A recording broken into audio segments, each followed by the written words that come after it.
everybody, hope y'all are having a wonderful day today wherever you're at. I have a bunch of new plants here that we're gonna be putting in the ground today. This section here on the east side of our house is where we're gonna be planting these plants.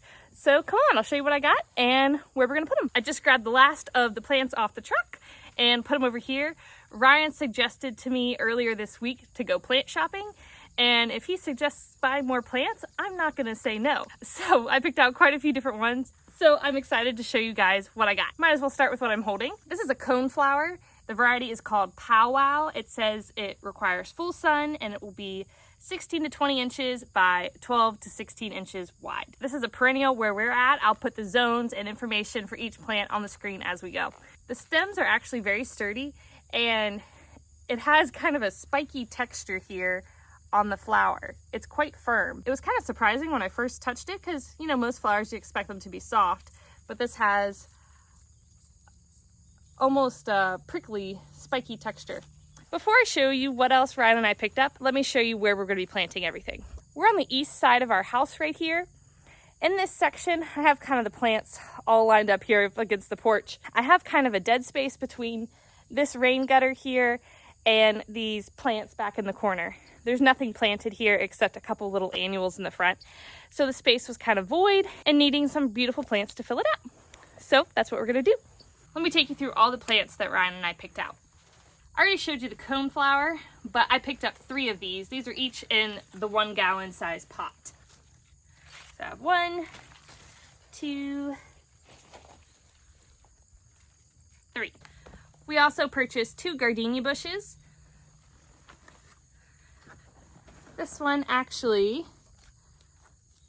still has a flower on it. This gardenia variety is called Kleim's Hardy, and it'll be about 4 foot by 4 foot. It says single 6-petaled flowers with orange fruit, one of the hardiest gardenias. Then the last 2 we have here are white drift roses. Let me get up close here so you can see the tag. These white drift roses, it says 1.5 foot tall by 2.5 feet wide. Zones 5 through 11, full sun, 6 hours minimum, spaced 2 to 3 feet apart. The white drift rose has pure white, fully doubled flowers, blooms spring to frost, cut back every year. We're gardening in zone 7A, and all of these are perennials, so they'll come back every year. The gardenia will be the only one, though, that keeps its leaves throughout the winter time, which will add some nice evergreen interest here on this side of the house. Because as of this moment, the only evergreen interest I have over here is my Camellia Yuki over in this corner. Before we dig our holes, I want to go ahead and lay everything out and make sure I like the arrangement and the spacing.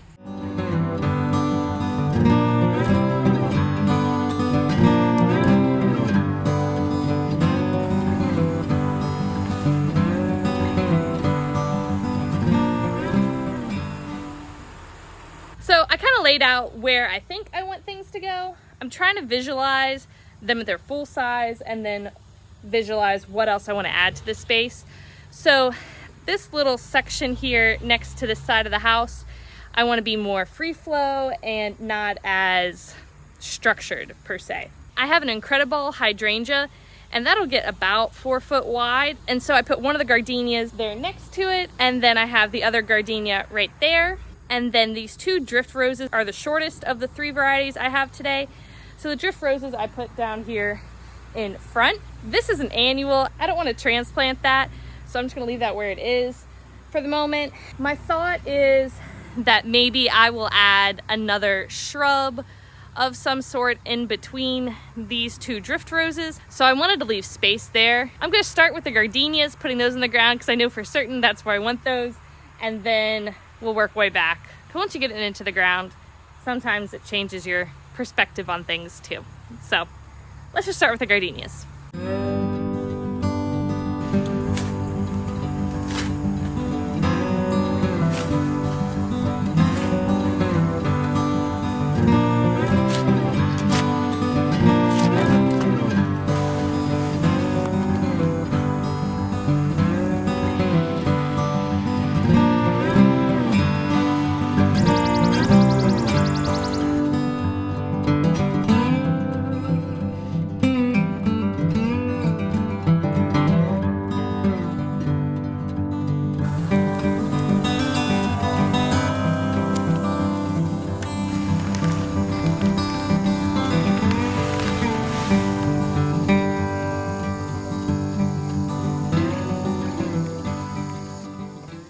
need some gloves for this. Okay, I'm back. I have some gloves now. This rose was really scratching up my hands pretty good. All right, let's try that again. The thorns on this one were really getting me.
God is showing off for us this evening. Look how beautiful that sunset is. All the plants are in the ground now. Let me give you a little tour here. The gardenias are there up against the house, and then these drift roses are right down here in front. And then I went ahead and put 2 of those coneflowers kind of tucked in behind that drift rose, because I do think I want to put a different shrub or rose of some sort here in between the drift roses, and I'm not sure what that'll be yet. So I just kind of wanted to tuck those back off to the side. And I wanted to be able to see some of those flowers from the porch as well as you're walking up, not just in front of the gardenias. Well, thanks for hanging out with me today. Hope you all have a great rest of your day. And please subscribe and like the video if you've enjoyed our content. Bye y'all.